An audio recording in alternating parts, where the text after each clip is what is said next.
جو آپ سے میں جاننا چاہوں گا کہ عمران خان صاحب کے حوالے سے ابھی چل رہا ہے کہ کچھ پس پردہ بات چیت شروع ہو گئی ہے، ڈیل ہو رہی ہے، تو گورنمنٹ کیا آپ کو لگتا ہے کہ اس طرح کی کسی بیک ڈور چینل کے ساتھ آن پہلے بورڈ ہو طے چکی کریں ہوئی عمران خان صاحب کا معاملہ کیا ہے، عدالتی ہے یا سیاسی ہے؟ عدالتی ہے تو عدالتی definitely طور اس پہ وقت۔ فیصلہ ہونا چاہیے، سیاسی ہے تو سیاستدان فیصلہ کریں۔ اب ورنہ اگر معاملہ عدالتی ہے تو پھر بھی ڈیل اور ڈھیل کی کون سی گنجائش لیکن بچتی یہ ہے؟ ایک تاثر بنا کہ بشرا بی بی ریلیز ہو گئیں، علیمہ خان ریلیز ہو گئیں، تو کیسز ان پہ بھی تھے، یہ تو اس سے لگ رہا ہے کہ شاید کہیں کوئی پس پردہ کسی طرح کے کوئی ڈیل ہو۔ آپ چونکہ ایک ایسی پارٹی کے سربراہ ہیں کہ یہ میں خود چیزیں یہ آپ سمجھتا کے ہوں اگر ایسا ہے، دیکھے ہیں، اپ ڈاؤن دیکھے ہیں۔ ہے تو اگر عمران خان صحیح طور پہ کیسز بنے ہوئے ہیں اور صحیح طور پہ وہ جیل میں ہیں تو اس کا فیصلہ سیاست کو تو نہیں کرنا ہے، عدالت کو کرنا ہے، ٹھیک، تو عدالت کو کرنے دیا جائے۔ اور کوئی بیک ڈور ڈیل بھی آپ کے خیال سے اس طرح سے نہیں کرنی چاہیے جب تک کہ کوئی چیز نہیں پہلے clear فیصلہ کر لینا کہ معاملہ سیاست کا ہے، ریاست کا ہے یا عدالت کا ہے۔ خان صاحب کا طرز عمل ہے جس طرح وہ بہت غصے کی، لڑائی کی، جھگڑے کی سیاست کرتے ہیں، لندن میں بھی آپ نے دیکھا چیف جسٹس کے ساتھ کیا ہوا، تو اس پہ آپ کیا ایڈوائز کریں گے، کیا مشورہ دیں گے کہ کیا ایک سیاسی جماعت جب اس کے اوپر کیسز ہوں تو اسے یہی کرنا چاہیے یا کوئی اور طریقہ بھی ہو سکتا ہے؟ کہ لیٹ پاکستانی عوام کو نا موقع دیں کہ وہ اپنے لیڈرز خود چنیں۔ ان کی جو 26 سال کی سٹرگل تھی اس کو مثلاً کیا جیسے کہ پارٹی بنانا، الیکشن تو لڑنا، یہ کون سی سٹرگل ہے جناب؟ کہیں آپ کے ساتھ اتحادی بھی کسی دور میں شاید رہے؟ ابھی تھے نا جب میں ان کے ساتھ میں، تو یہ اس والے دور میں تھا نا، ٹھیک، تو وہ کوئی مختلف سیاسی جماعت نہیں تھی نا، صحیح، اسی طرح بنی تھی۔ اور میں اس کی جزیات میں نہیں جانا چاہتا کہ جو شہرت تھی پاکستان کو، کامیابی ملی تھی 92 کے ورلڈ کپ میں، جن میں 11 یا 16 کھلاڑیوں کا تھا، اس کا سارا بینیفٹ عمران خان صاحب کو تو نہیں ملنا چاہیے تھا۔ ٹھیک، اور شہرت جو ہے وہ مجھ سے کسی نے پوچھا کہ آپ تو میڈیکل ڈاکٹر ہیں اور آپ آئی ٹی کے وزیر بن گئے ہیں، یہ کیسا تضاد ہے؟ میں نے کہا بھائی میری بدنصیبی ہے، مجھے سوئنگنگ جوکر مارنے نہیں آتی تھی، ورنہ کچھ اور بھی بن جاتا، پرائم منسٹر بن جاتے۔ تو بہرحال عمران خان صاحب بھی اسی ملک کے بیٹے ہیں اور اسی ملک کی طرز سیاست میں ہی کامیاب ہونے کے لیے آئے نا، ورنہ وہ الیکٹیبل کو ساتھ رکھتے کیا؟ ٹھیک، انہوں نے کتنے کسانوں کے بچوں کو عدالتوں میں، وہ ایوانوں میں پہنچایا ہے؟ بتا دیجئے مجھے، کسی مزدور کا بیٹا کوئی پہنچ گیا ہو؟ سیاسی خانوادے ہی نا ان کے ساتھ، ظاہر الیکٹیبلز ہیں جو سیاسی پہلے کسی خانوادے اور پارٹی میں تھے، وہ ہیں، ادھر آ سجادہ گئے نشین ہیں، ایسے۔ اور کون ہے جو باقی سیاسی جماعتوں میں جہاں سے لوگ آئے وہی لوگ ہیں نا۔ ہاں، وہ تو جو ان کے ترین ساتھ صاحب ان کی کا جو پوری جہاز ٹیم، لوگوں کو لے کے پوری آتا ان کی تھا، ٹیم جو ہے وہی ہے نا جو مختلف سیاسی جماعتوں کو تجربہ رکھتی ہے ایگزیکٹلی ایسے۔ اور مختلف حکومتوں کو تجربہ رکھتی ہے، تو وہ کیسے فرق لا سکتے تھے؟ فرق لانے والے ہوتے تو پہلے آتا رہتا۔ ٹھیک سر، ایک چھوٹا سا بریک لیں گے ناظرین، بریک کے بعد واپس آئیں گے اور ڈاکٹر صاحب سے پوچھیں گے کہ کراچی کی جو صورتحال ہے، کراچی کی بہتری کے لیے اس وقت فیڈرل گورنمنٹ میں رہتے ہوئے ایم کیو ایم کیا اقدامات کر رہی ہے۔ ایک شارٹ سے بریک کے بعد واپس آتے ہیں، ہمارے ساتھ رہیے۔ ویلکم بیک ناظرین، ہمارے ساتھ موجود ہیں ایم کیو ایم پاکستان کے چیئرمین ڈاکٹر خالد مقبول صدیقی صاحب، اور ہم بات کر رہے تھے پاکستان کی عموماً سیاست پہ اور بالخصوص پی ٹی آئی کے حوالے سے۔ آخری سوال پی ٹی آئی کو لے کے پھر ہم آتے ہیں کراچی کے اوپر۔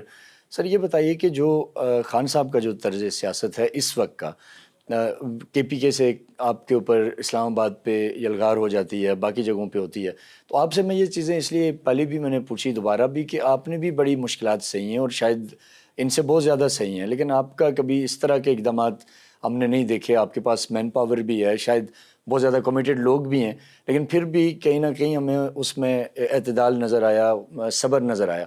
تو خان صاحب کو آپ کیا ایڈوائز کریں گے، ان کی پارٹی کو، ان کے کے پی کے چیف منسٹر کو؟ جناب 14 میں تو کیا تھا انہوں نے، تو اس کو اس طرح کیوں نہیں ڈیل کیا گیا پہلے؟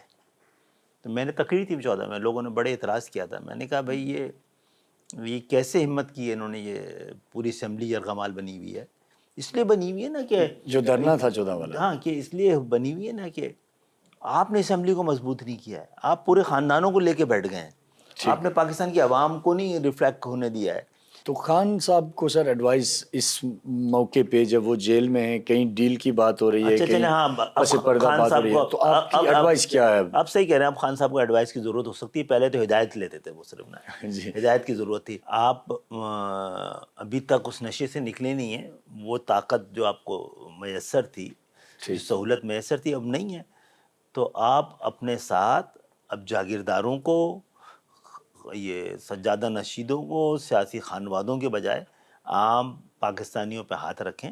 ابھی بھی آپ کے رینک اینڈ فائل میں نظر نہیں آتے ہیں, وہی آپ کے ساتھ کھڑے رہ سکتے ہیں. ایم کیو ایم کیا فیوچر میں کبھی ماضی میں بھی آپ اتحادی رہے, ایسا ہو سکتا ہے سندھ کے تناظر میں بالخصوص آپ اور پی ٹی آئی آپس میں کسی ایک جگہ بیٹھ جائیں؟ ہم سے بہت سوال کیا جاتا ہے کہ بھائی آپ لوگ جاگیردارانہ نظام کے خلاف بھی ہیں, جاگیردارانہ سیاست کے خلاف بھی ہیں, ان کے ساتھ جا کے بیٹھ جاتے ہیں. تو جناب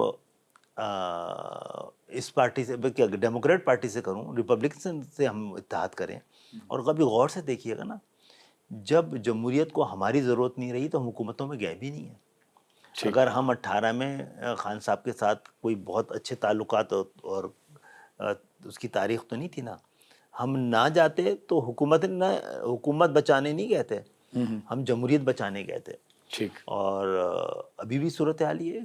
ٹھیک. سر اب آتے کراچی پہ, ظاہر ہے آپ کی پارٹی کا بھی دل کراچی ہے, پاکستان کا دل بھی کراچی ہے, لیکن کراچی وہ ہے نہیں جو اسے ہونا چاہیے, اس کو ڈیولپ نہیں کیا گیا, وہاں فیسلٹیز نہیں ہیں. سمپل سا بات ہے, دیکھیں تاریخ اس کا ذمہ دار کون ہے؟ تاریخ تو تسلسل کا نام ہے. آپ بتائیے کہ 2008 سے پہلے کا کراچی ایسا ہی تھا؟ اس وقت بہتر تھا, بہت بہتر تھا نا, بہت بہتر تھا. ایمرجنگ سٹیز میں کراچی کا نام تھا. ایگزیکٹلی. اچھا, کراچی کو جتنا ملنا چاہیے اتنا نہیں مل رہا تھا. آپ سوچیں گے کوئی بہت کچھ مل گیا ہو.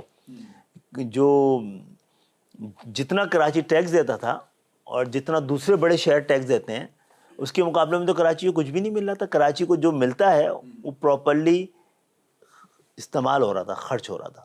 ٹھیک. کراچی تو بدل گیا تھا. کیا ڈاکٹر فاروق ستار کے دور میں جب میئر تھے کراچی ایسا ہی تھا؟ کراچی بہتر ہو رہا تھا. کراچی بہتر تھا. کراچی بہتر تھا.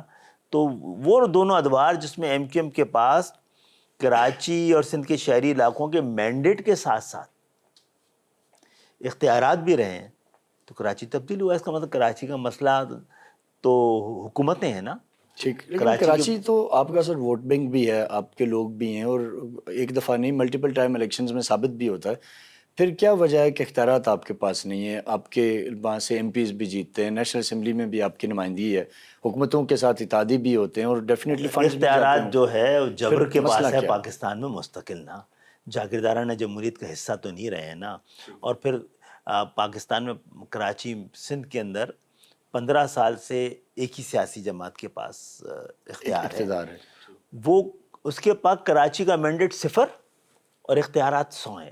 سندھ کے اندر 2 طبقے ہیں, ایک سندھ کے بجٹ کا 97% دیتا ہے اور دوسرا خرچ کرتا ہے.